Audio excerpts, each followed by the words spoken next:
Dear professors, friends, welcome to our presentation. Today we're going to talk about the public and epidemiological effects of electromagnetic fields.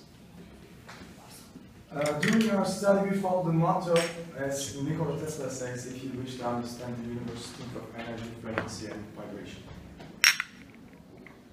So what we talk today, we start with introduction and we go down electromagnetic radiation and give you brief information about radio frequency and low frequency and what specific absorption rate is and ICNRP level. Then we follow with the research, public exposure, tell you about the devices we're using during measurements and test results.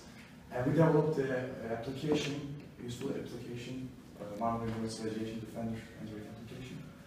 And last, we talk about epidemiological exposure, the software we use, specific anthropomorphic model, tissue parameters, and simulation results. And we ended up conclusion, then we will have your questions at the end of our presentation. So introduction.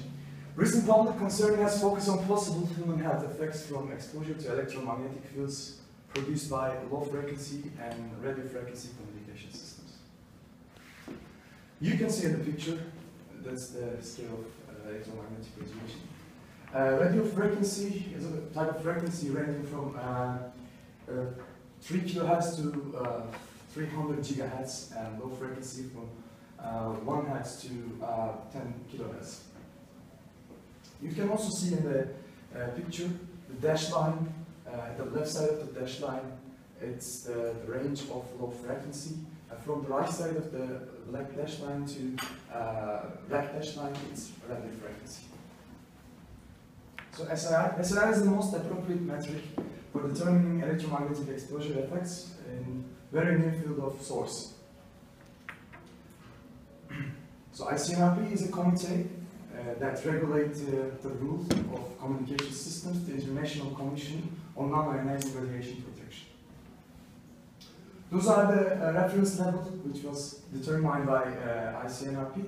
As you can see at the bottom, it's the low frequency level.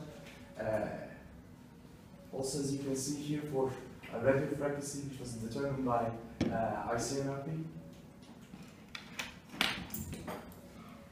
Now I will talk about what's our research and what's the public exposure. I will explain what we have done in this scope. This is our measuring device and specs for the radio frequency. We measure all over the campus, and we obtain these measurement results, electric field and also magnetic field. And those measurements are below in the not exceeding ICNRP reference level. And this is our measuring device in low frequency, material and specs. And we are looking as if we are pretty much real time. Actually, we are measuring low frequency exposure to the public. Hence, the device is able to work in standalone mode, so it gives us a rest time. And this is our result. And also, they are not exceeding our ICNRP reference levels. And this is our colored map. And we developed an application, Marmara University Radiation Defender app. This is our traveler logo. You can see the main page. This is two buttons. One button is the search SAR values, and the second one is put in new measurement. We put our data in this button. Click this button, we give some login page, and this page put in the data, so you can see the results in the we log it, and then we can put in values in here. You can see the wheel, spinner in select wheel link, and you can see the select year. And second one, if we click in the first SAR values, we connect it to the internet and Google Map. You can see our Google Map results. We have our reference values. These are, some of them is green and some of them is yellow and some of them is red. You can see the details page, which year radio frequency electric field measurement, magnetic field measurement and low frequency measurements. And also you can add the photos. further question, you can, for info, you can call our advisor. And we using technologies, Pars Cloud platform and Android platform. So at last, the epidemiological exposure, I will talk about console software. Console Multivisc is a powerful interactive environment software to develop electromagnetic exposure on human tissue. This is not only regarding with electromagnetic field, but also aerospace engineering, maybe fluid mechanics, etc. So as you can see, those are the fundamental equations which help us to develop our project. SIR value, you can see some figures, and like those are stands for example, sigma for conductivity, electrical field, and mass density. Right over there, we can also, you can see at the right side, and biointegration. So FEM, it's a model using a differential approach iteratively to get SIR value on human tissue.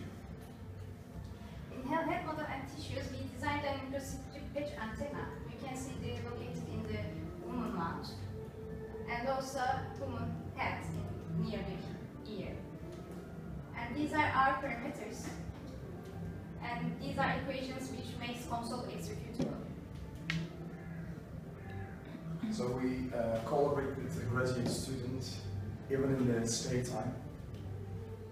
So that's also contribution part, the simulation results. As you can see, 900 megahertz exposure on mount. Commonly, this model constructed for mobile devices, which work in 900 megahertz and 1800 megahertz. So, but the challenges, they all shows us in the ear. But what we did it, as you can see, the temperatural disturbances all over the face, up to the scale, from red to white, up to its critical level. We made it, and we got the results from our simulation. This is also isosurface and log scale to get the range of the scale narrower. Those are typically constructed for the ear exposure. Same for temperature increase in isosurface and log scale. And references. And many thanks to our supervisors, which help us during our process to develop. And thank you for your attention. So now I'm going to have your questions.